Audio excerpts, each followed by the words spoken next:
안녕하세요. 배신의 장미입니다. 오늘의 사연 시작하겠습니다. 오랫동안 교제하던 남자와 파혼했습니다. 결정적인 이유는 남자친구와 예비 시어머니란 분이 너무 거들먹거리기를 좋아하는 사람들이었는데 저를 이용만 하려고 하는 것이 너무 티가 났기 때문입니다. 저와 남자친구는 대학 때 커플이 되어서 장장 7년여를 교제했고 대학 동기며 주변 사람들에게 당연히 결혼하겠지 라고 인식되어 있어서 혼사길 막힐까 솔직히 걱정은 됩니다. 하지만 이쯤에서 관계를 정리하는 것이 일평생을 두고 답답한 결혼 생활을 하는 것보다는 나으리라고 판단했습니다.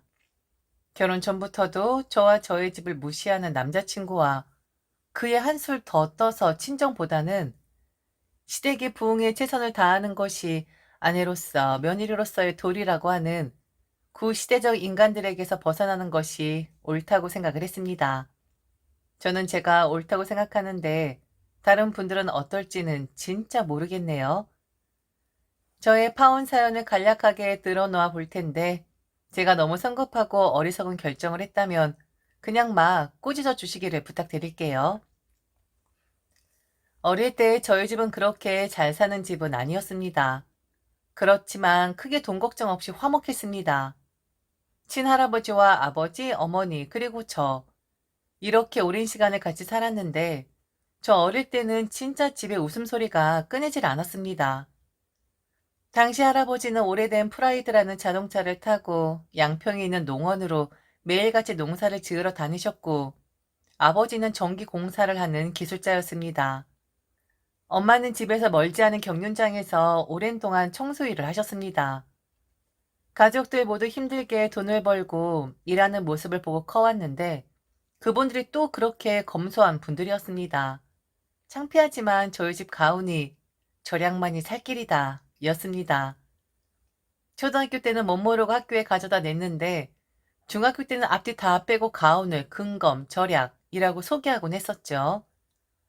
그렇게 가족 모두 절약한 덕분인지 할아버지는 원래 가지고 있었던 농장 인근의 땅을 점점 넓혀갔고 아버지는 비록 낡아빠진 건물이긴 하지만 제가 다니던 고등학교 근처의 대로변에 있는 5층짜리 건물을 두 채나 살 수 있었습니다. 참고로 그 당시 제가 살던 곳은 주변이 다 논밭인 시골이었습니다. 아버지가 엄청난 노력군에 악착같이 돈 모으는 것을 아는 아버지 친구분들은 아버지에게 길바닥에 돈 버리는 일이라고 저도 안 가는 그런 건물들을 왜 매입하냐고 핀잔을 주었던 것으로 기억합니다. 그러면서 차라리 서울에 아파트를 한 채 사는 것이 더 남는 장사라고도 했죠. 그런데 실제로도 그러했습니다. 아버지 친구분 중에 한 분은 마포에다가 아파트를 한 채 샀는데 그게 10년인가 지나서 10배로 값이 뛰었었거든요. 그런데 아버지의 낡은 5층짜리 건물 두 채는 10년이 지나도 값이 거의 오르지 않았었습니다. 그 때문에 아버지 친구분들이 많이 놀리셨던 기억이 있습니다. 제가 대학 4학년 때까지 그 집에 살았었는데 4층, 5층은 부모님과 제가 살고 있었고 2층, 3층은 빈집이었으며 겨우 1층에만 분식점이 들어와 있었습니다. 두 채가 비슷한 상황이었죠. 주변에 개발될 기대는 눈꼽만큼도 없었습니다.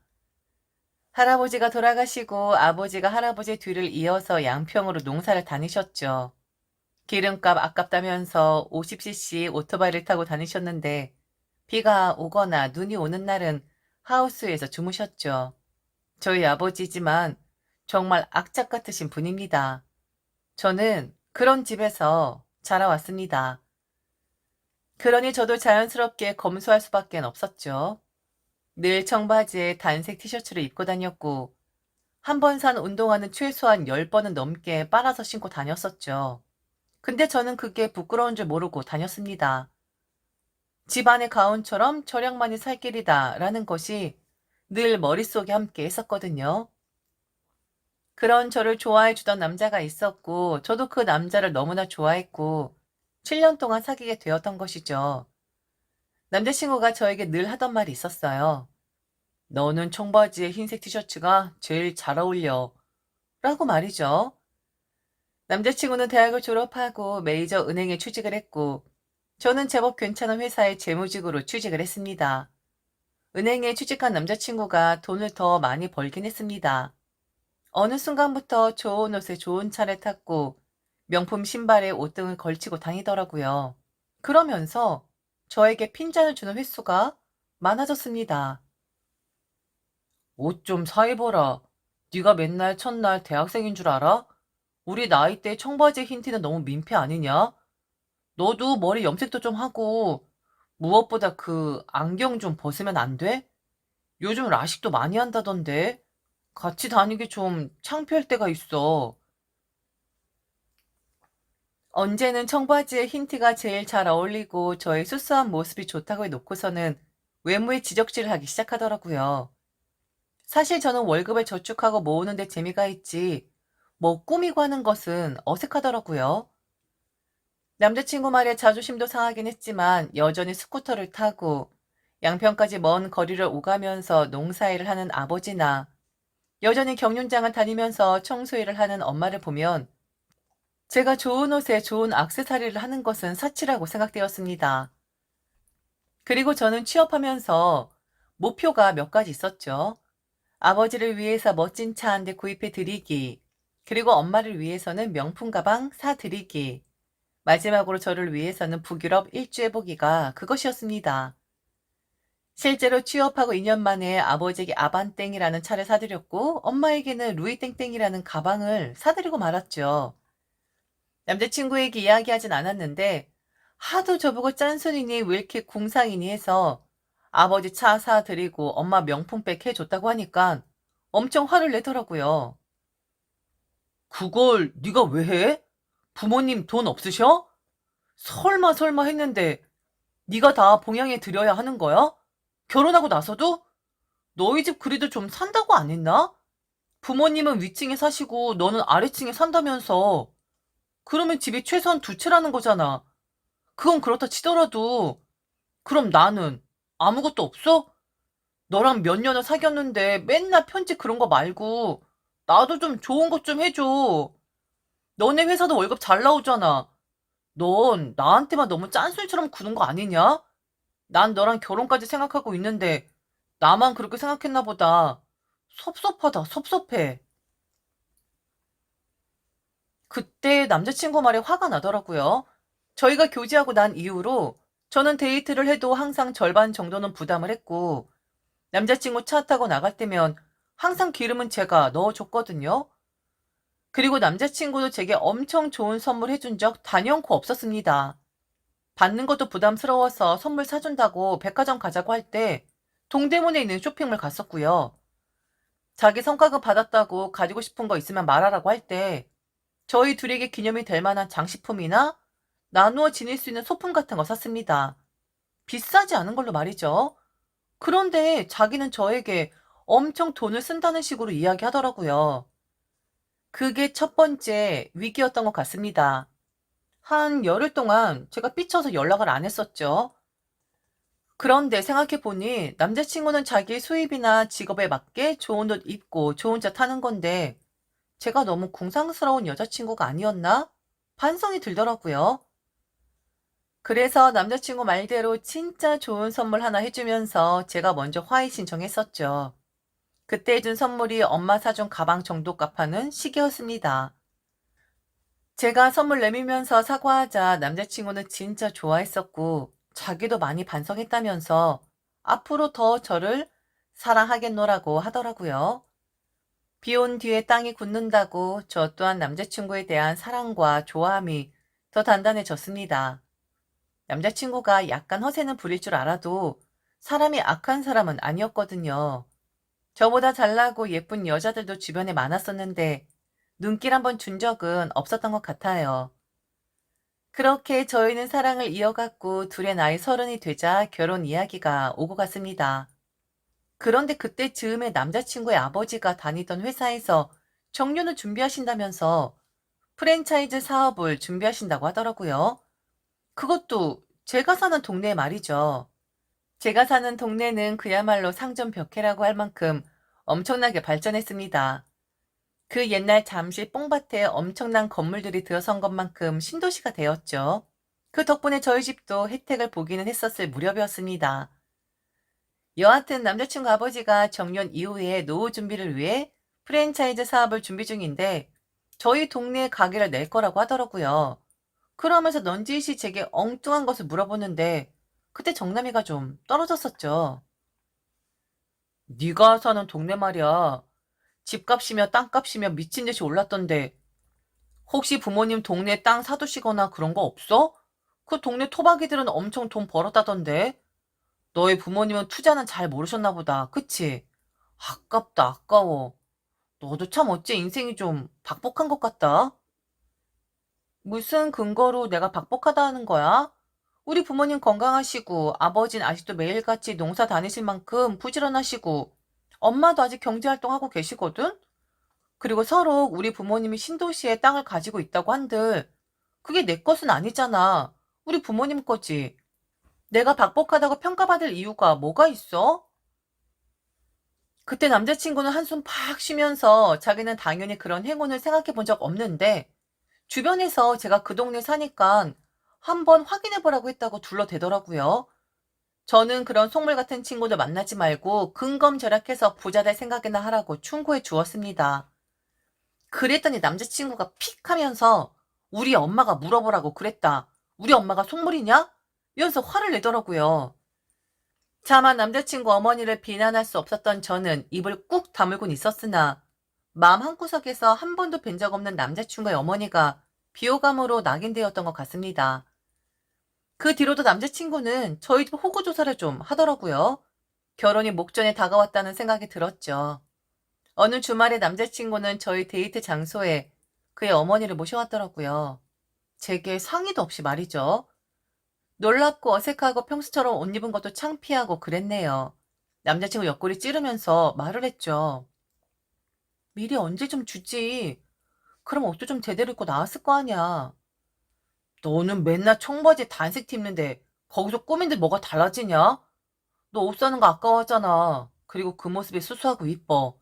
엄마, 이 친구가 진짜 수수한 사람이에요. 별로 꾸미는 거에 욕심이 없어요. 그런 거 참고해서 점수 많이 주셔야 해요. 기분이 좋으라는 건지 나쁘라는 건지 아이러니했었죠. 다행히 남자친구 어머니는 제게 수수하고 보기 좋다면서 너무 어렵게 생각하지 말라고 하시더라고요. 얼마나 고맙던지 말이죠. 남자친구 어머니야 저를 알아보러 나오셨으니 이것저것 물어보시기 시작하셨어요. 저를 살살 긁으면서 말이죠. 아버님이 농사일 하신다고? 어머님은 경륜장에서 청소하시는 거고 직업에 귀천이 없지만은 그 연세 드셔서 그렇게 고생하고 사신다니 내가 좀 걱정이 되네. 우리 하나밖에 없는 아들 고생하지 않을까 싶기도 해. 아가씨도 알다시피 애가 워낙에 곱게 컸고 일도 고급스러운 일 하잖아? 우리 아들 손 좀 봐봐. 손가락이 유난히 길고 곱잖니. 부탁 하나 하자면 결혼해도 농사에 거두지 못하게 해줘. 남자 손 거칠고 투박해지면 막일 한다는 소리 듣잖니. 그 정도는 해줄 수 있지? 솔직히 아가씨는 둘째치고 아가씨네 집안 이야기 들었을 때 이 결혼 꼭 해야 하나 싶기도 해. 하지만 어쩌겠어. 자식이기는 부모 없다고. 내 아들이 아가씨랑 결혼하고 싶다는데 내가 한 수 접고 들어가야지. 그리고 아가씨가 운이 좋은 게 마침 우리 집 양반이 내년이면 정년이셔.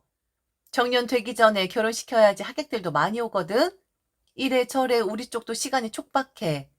그리고 우리 집 양반 정년하면 아가씨네 동네에다가 큰 프랜차이즈 매장을 낼 거거든.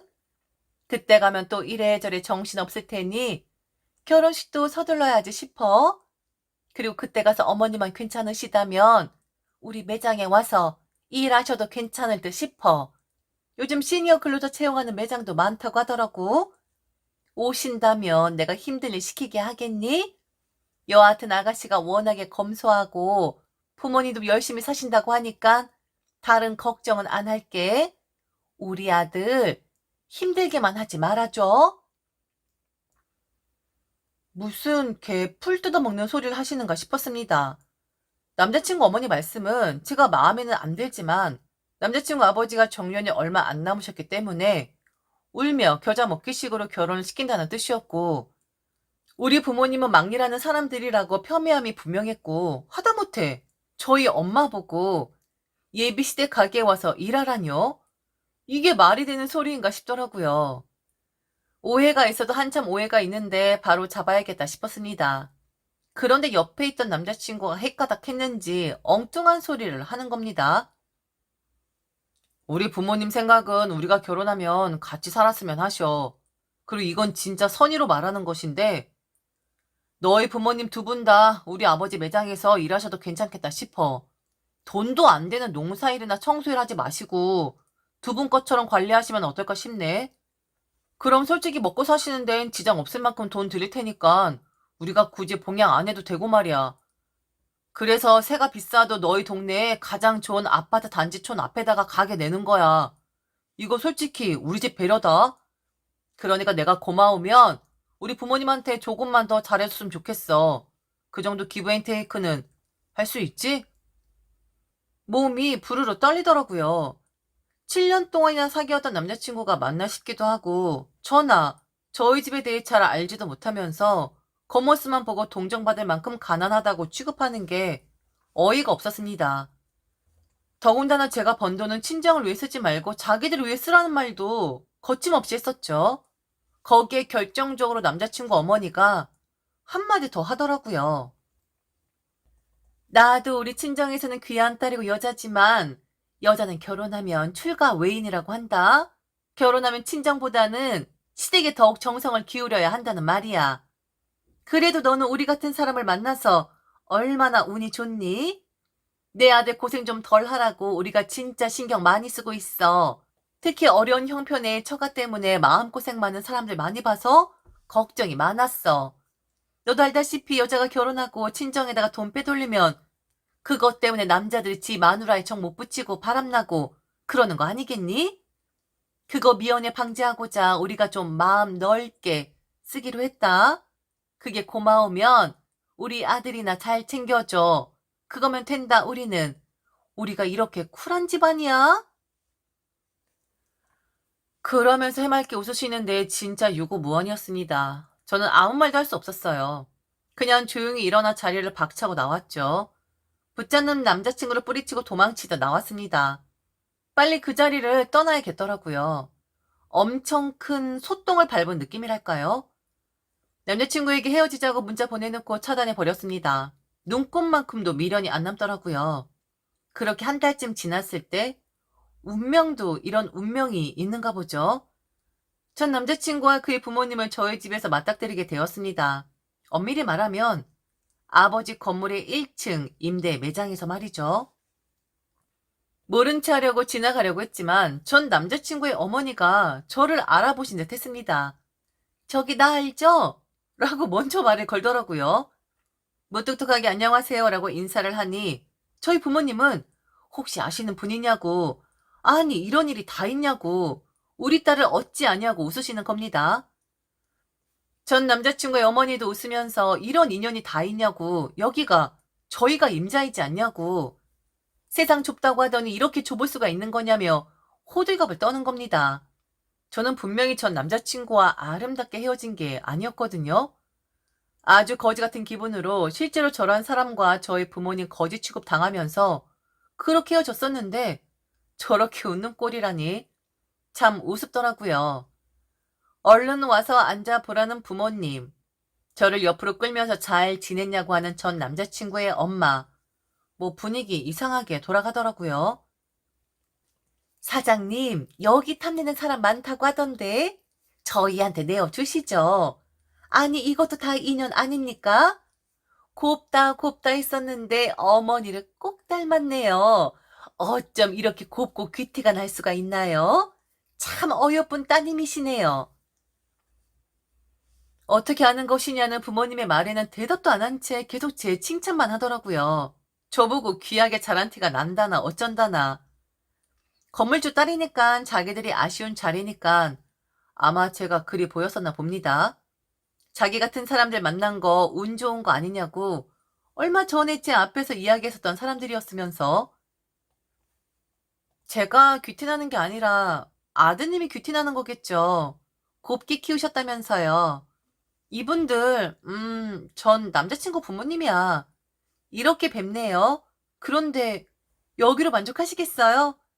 그때 말씀하시기로는 엄청 대단한 집안인 것처럼 하셨으면서, 아, 이 정도 건물도 없으신 분이 제게 운이 좋다, 불쌍하다는 듯이 말씀하셨었던 거예요? 엄마, 아빠, 아마 이분들 여기 임대 주면 엄마, 아빠 일 시키지도 몰라요. 이분들이 그랬거든. 엄마, 아빠 힘든 일 하니까 안쓰러워서 채용을 하겠다고. 건물주를 채용해주는 임차인이라? 뭐가 뭐 생각해주는 꼴인 듯해서 웃기긴 한데 재밌긴 하겠다. 나 무시해서 거지 같은 기분으로 헤어지게끔 한 분이야. 세를 주든 말든 그건 엄마 아빠 마음대로 하세요. 그럼 저는 올라가 볼게요. 그리고 저는 그곳에 빠져나왔고 그날 저녁 전 남자친구에게 전화를 받았습니다. 헤어지자는 저의 말에 아무런 대꾸도 안 했던 그였었는데 갑자기 울먹이면서 저를 도저히 못 잊겠다고 하는 겁니다. 잊으려고 노력을 했었는데 안 된다고. 그래서 어쩔 수 없이 연락을 했다고 하는데 와, 완전 멘탈 털리는 기분이었죠. 나는 너를 아직도 너무 사랑한다. 다시 한번 시작해 보자. 우리가 만난 기간이 있는데 이렇게 문자 한 통을 헤어지는 것이 말이 되냐. 잊지 못했다. 잊으려고 노력을 했지만 잊을 수가 없었다. 라는 그의 말에 저는 그랬습니다. 건물주 딸인 거 알고 나니 잊고 싶지 않은 거겠지. 친한 척 하던 지 엄마랑 똑같네. 꺼져라. 나는 관심 없으니까. 그렇게 종료가 되었어요. 세상 참 좁습니다. 어떤 순간에 어떤 인연으로 만나게 될지 모르는 게 세상이고 사람들의 인생인 듯 싶어요. 부모님은 전 남자친구 부모님에게 세를 주지 않으셨어요. 딸이 껄끄러워하는 것 같으니까 당연한 결과겠죠. 그리고 저는 뭐 아주 조금 웃었습니다. 그때는 좀 당황하고 어이없고 기분 못 같았었는데 조금, 아주 조금 시원하더라고요. 지금까지 들어줘서 진심으로 감사합니다. 이상 대신의 장미였습니다.